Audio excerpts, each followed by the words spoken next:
അപ്പോൾ കുറേ നാളായിട്ട് നമ്മൾ അഭിലാഷ് ഷാട്ടായത്തിനെ ഒരു പ്രത്യേക രീതിയിലാണ് ഇത്ര നാളും കണ്ടുകൊണ്ടിരുന്നത്. കാമക്കരടി, വെറും കരടി, അങ്ങനെയൊക്കെ കുറെ പേരുകളുള്ള ഒരു കരിങ്കുരങ്ങ്,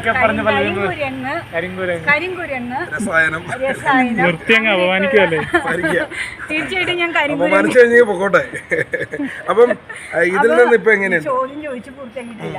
അപ്പൊ അങ്ങനെയൊക്കെ ഒരു രീതിയിലാണ് നമ്മൾ ഈ വ്യക്തിനെ കണ്ടുകൊണ്ടിരുന്നത്. ബിഗ് ബോസിൽ കയറാൻ വേണ്ടിയാണോ താങ്കൾ ഈ മുടിയൊക്കെ വെട്ടിയത്? ഞാൻ മുടി വെട്ടാൻ കാരണം എന്റെ പ്രിയപ്പെട്ട സുഹൃത്ത് കോമഡി ഉത്സവത്തില് സുമേഷ് ഗുഡ്ലക്ക് ഈ നിങ്ങള് പിന്നെന്താനും ചെയ്തപ്പോ എനിക്ക് സപ്പോർട്ട് ചെയ്തിരുന്നു. അപ്പൊ സുമേഷ് ഗുഡ്ലക്ക് വന്ന് ഊടുമെടുത്തെറി, ഇനി മേലായി മുടി താടിയായിട്ട് നിന്നെ കണ്ടു കഴിഞ്ഞാൽ തല്ലുന്ന് പറഞ്ഞു. എന്റെ കാര്യം എന്ന് വെച്ചാൽ അവൻ എന്നോട് ഭയങ്കര ഇഷ്ടം. അപ്പൊ സുമേഷ് ഗുഡ്ലക്ക് താടി എന്ന് പറഞ്ഞാൽ ഇപ്പോഴത്തെ ഒരു താടി ലുക്ക് ഇല്ല, ഡ്രിം ലുക്ക്, നല്ല രസമായിട്ടുണ്ട്. ഇത് ഫോളോ ചെയ്ത് പോകാനാണ് എല്ലാവരും പറയുന്നത്. കോമഡി ഉത്സവത്തിലൂടെ വന്ന ഒരു ആർട്ടിസ്റ്റാണ്. അപ്പൊ കലാപരിപാടികൾ കിട്ടുന്നത്. കഴിഞ്ഞ ദിവസം ഇവിടെ കാക്കനാട് ഒരു ക്ലബിന്റെ പരിപാടി ഉണ്ട്. അവിടെ ആൾക്കാരൊക്കെ പൈസ കൊടുത്ത് പഠിച്ചാണ് പറഞ്ഞേക്കടാ. അപ്പൊ അതിനൊക്കെ ചെല്ലുമ്പോ താടി മുടിയൊന്നും പാടില്ല. അപ്പൊ അത് നമ്മൾ മിമിക്രി ചെയ്യണ്ടല്ലോ. ഗുഡ് ലക്ക് വിഷൻ എന്നൊരു ട്രൂപ്പുണ്ട്. ഞാനും മാഹിൻ മൂവാറ്റുപുഴയും സുമേഷ് ഗുഡ് ലക്ക് വേണം നടത്തുന്നത്.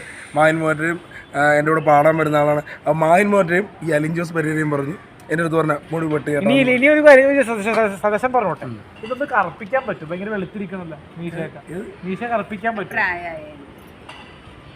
കറുപ്പിക്കാനോ? എടാ ഞാൻ ഏജുള്ള ആളാണല്ലോ. എന്നാലും കറുപ്പിക്കുമോ? കറുപ്പിച്ചാൽ പറ്റുന്നത് വൈറലാവും. ഇനി വേറെ ലുക്കിൽ ഞാൻ വരുന്നുണ്ട് 25-ാം തീയതി വരുന്നുണ്ട്. അപ്പൊ എങ്ങനെയുണ്ട് ലുക്ക്? ഇപ്പോൾ അഭിലാഷ് ഷാട്ടായത്തിന് ആ മറ്റൊരു ലുക്ക് കണ്ടതുകൊണ്ട് ഇപ്പൊ പെട്ടെന്ന് തിരിച്ചറിയാൻ കുറച്ച് ബുദ്ധിമുട്ടാണ്. അത് മാത്രമാണ് എനിക്ക് വ്യത്യാസമായിട്ട് തോന്നിയത്.